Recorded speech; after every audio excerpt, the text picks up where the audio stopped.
It should be. So most freakishly athletic players that you saw while you were here in Seattle. This is based on Lamar Jackson just being just otherworldly athletic and watching him on Monday night. Who were the 5 most athletic freaks you played with? When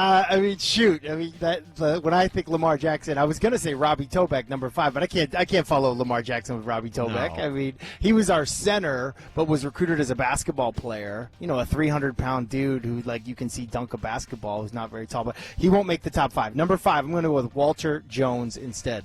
Walter Jones was 325 pounds, they would say, left tackle, but we would watch him, the younger version of Walter Jones. He was so amazing. His footwork was wrong, his technique was wrong, and yet he won every block. Run game, pass game. Walter Jones would push Cadillacs in the offseason as his workout programs. Didn't lift weights. He would just push his own Escalade. That's what he did in the offseason. So he's my number 5. All right, number 4. Number 4, okay, this is kind of weird, but this is a true story, okay? The guy on our team that could throw the ball the furthest when I was the quarterback for the Seahawks was our backup running back, Maurice Morris from Oregon, the Oregon Duck. Maurice Morris could throw the football 80 yards. He used to bet people after practice, you think I could throw it 80 yards? They'd be like, heck no. And this dude would throw it 80 yards. Wasn't a great passer. Like, we couldn't do halfback passes with him or stuff like that. But in terms of how far can I just throw it, like a javelin, Maurice Morris was amazing. Like Kyle Bowler. Kind of, yeah, exactly. Great call. All right, number 3. Number 3, we had this wide receiver named Jeremy Urban. Went to Division III Trinity. Wide receiver. Fastest guy on the team every year that he was on our team. But, funny thing, he was actually stronger than all of our tight ends as well. I mean, it was just really unbelievable the ability that this guy had, and really didn't even play a lot of college football. He was a track guy, track star.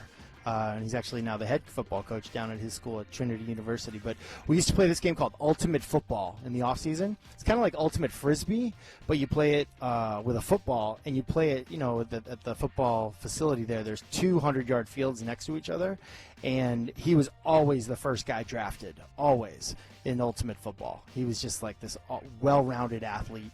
And it was him or another guy, always the top pick. But, again, on and off our practice squad, but you would take that guy any day of the week in Ultimate Football. So we got Walter Jones, Maurice Morris, Jeremy Urban. Number 2? Number 2, a guy I think Seahawk fans know, John Ryan, the punter. Listen, you don't normally think of the punter as this, amazing athlete, but John Ryan absolutely was. He was a 3rd-round pick into the CFL draft as a wide receiver and a punter.